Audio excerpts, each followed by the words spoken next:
Okay, so here we have a chart for the Crosman Vigilante.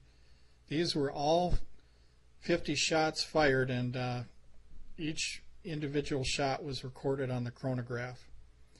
And each shot was allowed a couple seconds for CO2 recovery.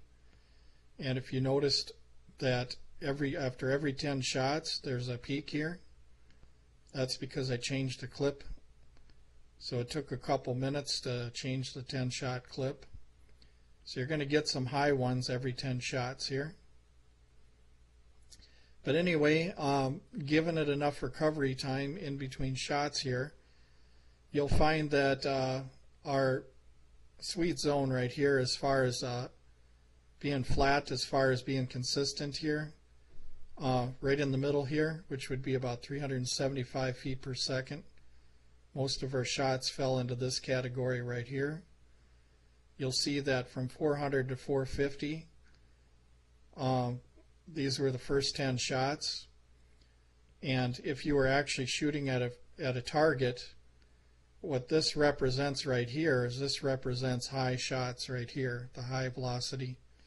So for instance, if you sight in the Vigilante off the first 10 shots, you have to realize that you're going to drop. So what I would do is fire off them 10 shots first and then sight it in after your 10th shot. So that way you get it sighted in for all these shots right here, which are going to be consistent. Whereas these are just really, really high velocity. And these, the velocity cooled off a little bit.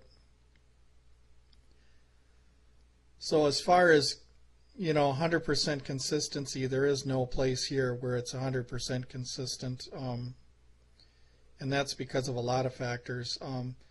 When the pellet goes through the ring, it goes into a forcing cone, and even though it seems like it's lined up perfectly, it's not.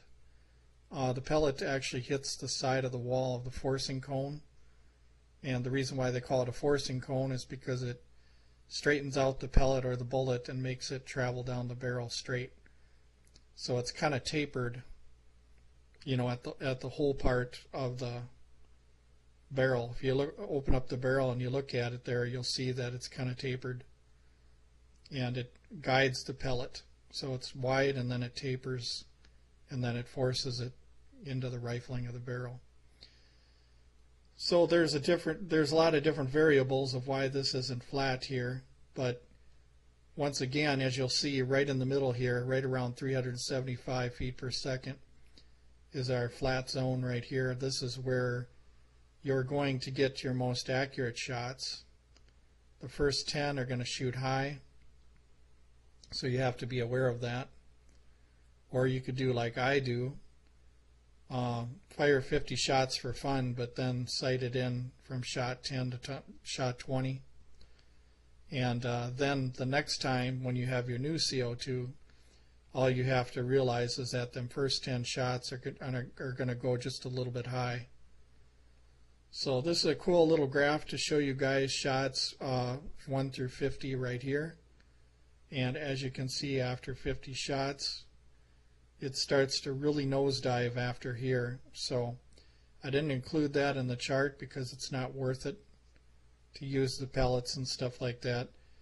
But the Crosman Vigilante is good for 50 good shots.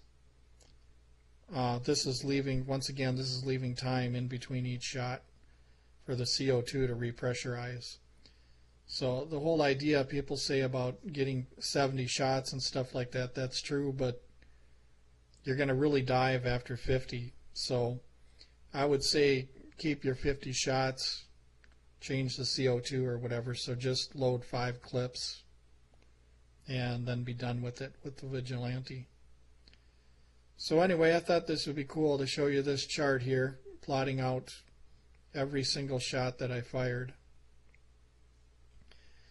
So what you could do with the Vigilante now is always remember 2 things. The first 10 shots are going to be high, and then right after you change the clip, them first 2 shots are going to be a little high also. So you want to remember that on your target. So every time you change the clip, just count the first one as not is not counting for for your shooting or whatever, because you know it's going to go a little bit high. So if you're shooting at something and you know it goes a little bit high here, that's just because you just got done changing that clip. So the other 9 shots seem like they kind of flatten out a little bit.